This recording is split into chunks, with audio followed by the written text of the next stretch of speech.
प्यारे बच्चों, आपके हिंदी के काव्य खंड में कबीरदास को पढ़ाया जा चुका है। कबीरदास की व्याख्या कई पाठों के माध्यम से कई खंडों में बांटकर आपको समझाई गई, बताई गई है। दूसरे कवि हैं संत रैदास, जो इस समय की विषम परिस्थिति के कारण इस वर्ष पाठ्यक्रम से बाहर है।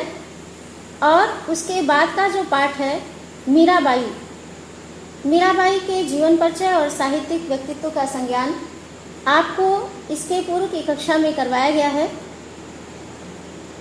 आज हम लोग उनके द्वारा लिखी गई पदावली जो कविता है आपके पाठ्यक्रम में, आपकी पाठ्यपुस्तक में, उससे संबंधित पदों का अध्ययन इस कक्षा के माध्यम से करेंगे। तो सबसे पहले आप लोग प्रथम पद पर ध्यान दीजिए। बसो मेरे नयनन में नंदलाल। मीराबाई श्री कृष्ण के प्रति पूरी तरह से समर्पित थी और उनके प्रेम में दीवानी थी। ऐसे श्री कृष्ण के प्रेम में पूरी तरह से लीन मीराबाई सदैव ही भगवान श्री कृष्ण की मोहनी मूर्ति को अपने नेत्रों में सदा सदा के लिए बसाना चाहती हैं। इस पद में उनकी इन्हीं भावनाओं का सशक्त प्रस्तुतिकरण किया गया है। कहती हैं, बसो मेरे नयनन में नंदलाल। हे नंद के लाल, नंद के मन को आनंदित करने वाले, नंद के हृदय को आनंदित करने वाले हे श्री कृष्ण, आप सदा के लिए आकर मेरे नेत्रों में बस जाइए। मेरे नेत्रों में सदा ही आपका निवास हो, ऐसी कामना उन्होंने की है। मोहन मोर मुकुट मकराकृत कुंडल अरुण तिलक दिए भाल। भगवान श्री कृष्ण के सुंदर रूप को किस प्रकार से वह अपने नेत्रों में किन विशेषताओं के साथ बसाना चाहती हैं, आगे उसको प्रस्तुत किया गया है, उसके संबंध बताया गया है। कहती है कि आपके सिर पर सुंदर मोर के पंख वाला मुकुट लगा हुआ हो, आपके मस्तक पर मोर के पंख वाला सुंदर मुकुट सुशोभित हो रहा हो, मकराकृत कुंडल, और आपके कानों में मकर की आकृति वाले, मछली की आकृति वाले सुंदर कुंडल सुशोभित हो रहे हैं। अरुण तिलक दिए भाल, और अपने मस्तक पर, भाल माने मस्तक, अपने मस्तक पर आपने अरुण यानी लाल रंग का तिलक लगाया है। ऐसे सौंदर्य से युक्त आपकी जो मूर्ति है बड़ी ही मोहनी, मन को मोह लेने वाली है। आगे की पंक्ति में इस बात को स्पष्ट किया गया है। मोहन मूरति सांवरी सूरति नयना बने विशाल। तो सिर पर सुंदर मोर के पंख वाला मुकुट धारण किए हुए, कानों में सुंदर मकर के आकार का, मछली के आकार का कुंडल पहने हुए, मस्तक पर सुंदर लाल रंग का तिलक लगाए हुए आपकी जो मूर्ति है बड़ी ही मंत्रमुग्ध कर देने वाली है, मन को पूरी तरह से मोह लेने वाली है। और सांवर सूरत, आपका श्याम वर्ण का जो शरीर है अत्यंत सुशोभित हो रहा है, शोभायमान हो रहा है। नयना बने विशाल, और आपके नेत्र बड़े ही सुंदर और विशाल हैं, पूरी तरह से हृदय को अपने आकर्षण में रमा देने की क्षमता से युक्त है। अधर सुधारस मुरली राजत उर बैजंती माल। आपके जो अधर है, अधर माने होठ, वह अमृत रस से भरे हुए, तो अमृत रस से भरे हुए आपके सुंदर मधुर अधरों पर मुरली यानी बांसुरी सुशोभित हो रही। उर बैजंती माल, और आप अपने हृदय पर सुंदर बैजंती के पुष्प से निर्मित माला को धारण किए हैं। बैजंती के पुष्प की माला आपने अपने हृदय पर धारण की है, पहनी है। क्षुद्र घंटिका कटितत शोभित नूपुर सबद रसाल। आपके कमर में छोटी छोटी घंटी लगी हुई करधनी है, आपके कमर में करधनी सुशोभित हो रही, जिसमें छोटी छोटी घंटियां सुशोभित हो रही है। और नूपुर सबद रसाल, अपने पैरों में जो नूपुर आपने धारण किया है, उन नूपुर यानी घुंघरुओं की मधुर ध्वनि से बड़ा ही सुंदर शब्द निकल रहा है, या यूं कहिए कि आपके जो पैरों में बंधे हुए घुंघरू हैं, जो नूपुर हैं, उनकी ध्वनि बड़ी ही मधुर और बड़ी ही रसीली लग रही है। उसके शब्द बड़े ही रसमय, वातावरण को रसमय बना देने वाले हैं, मन को रसमय बना देने वाले, रस में डुबा देने वाले। मीरा प्रभु संतन सुखदाई, भक्त बछल गोपाल।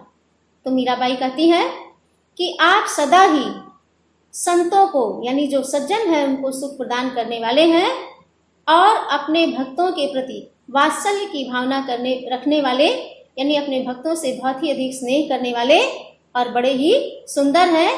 तो ऐसे हे अनुपम सुंदर, नंद के मन को आनंदित करने वाले नंद के लाल भगवान श्री कृष्ण, आप आकर मेरे नेत्रों में सदा सदा के लिए बस जाइए।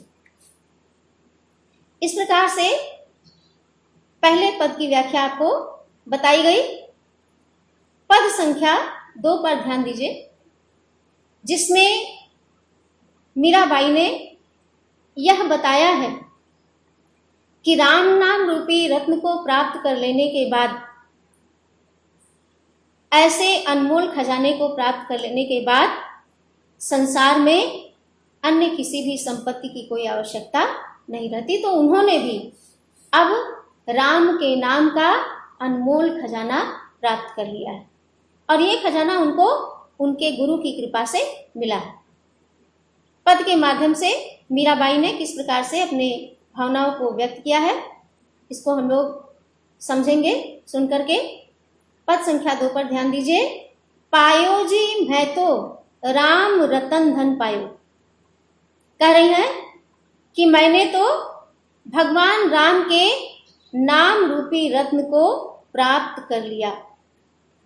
राम रतन धन पायो, राम के नाम रूपी रतन को, राम के नाम रूपी रत्न को, उस खजाने को, उस धन को मैंने प्राप्त कर लिया। किसकी कृपा से प्राप्त किया, आगे स्पष्ट किया है। वस्तु अमोलक दी मेरे सतगुरु, यह अनमोल वस्तु मुझे किसने दिया, मेरे सतगुरु ने। कृपा कर अपनायो, तो मेरे सतगुरु ने मेरे ऊपर बड़ी दया की है, मुझ पर बड़ी कृपा की है। मुझे स्वीकार करके उन्होंने मुझे राम नाम रूपी अनमोल रत्न को प्रदान कर दिया है, और उनकी कृपा के परिणाम स्वरूप मैंने राम के नाम रूपी अनमोल रत्न को प्राप्त कर लिया, उस खजाने को प्राप्त कर लिया। जन्म जन्म की पूंजी पाई, जग में सभी खुआयो। तो अपने सतगुरु की कृपा के कारण कई जन्मों से जो मेरा पुण्य फल संचित हुआ था, जिन मेरे पुण्य कर्मों के फल का प्रभाव था, कि मैंने सतगुरु की कृपा से इस जन्म जन्मांतर में, कई जन्मों में संचित की गई इस अनमोल पूंजी को आज प्राप्त कर लिया, और जग में सभी खुआए। तो जब मैंने इस राम नाम रूपी खजाने को प्राप्त कर लिया, तो संसार की जितने भी मोह माया के बंधन थे, उस सब से मैंने मुक्ति प्राप्त कर ली, सबको मैंने त्याग दिया और मात्र राम नाम रूपी इस रत्न को ग्रहण कर लिया। आगे की पंक्ति में उस राम नाम रूपी रत्न की क्या विशेषता है, उस राम नाम रूपी संपत्ति की क्या विशेषता है, उसके संबंध बता रही हैं। खर्चे नहीं कोई चोर न लेवे, दिन दिन बढ़त सवायो। यह जो राम नाम रूपी धन है, यह खर्च करने पर भी खर्च नहीं होता, यानी खत्म नहीं होता, समाप्त नहीं होता, कम नहीं होता। कोई चोर न लेवे, और कोई चोर भी इस खजाने को चुरा नहीं सकता।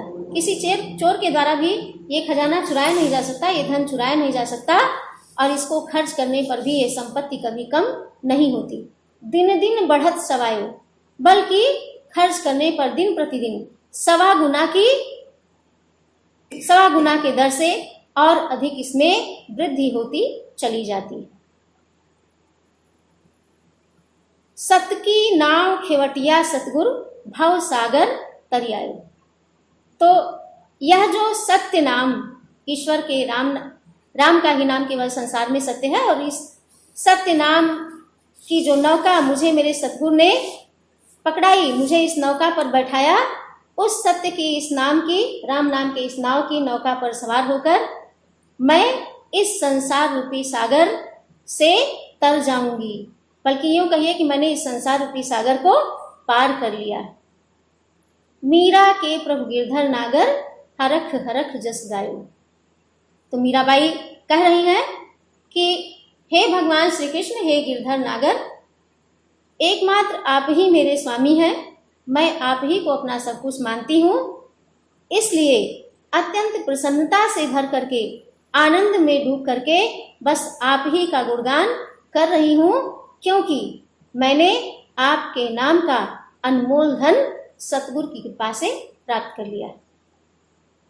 तो बच्चों, इस प्रकार से मीराबाई द्वारा रची गई पदावली के पद संख्या 1 और 2 की व्याख्या आज की इस कक्षा के माध्यम से आपको समझाई गई है।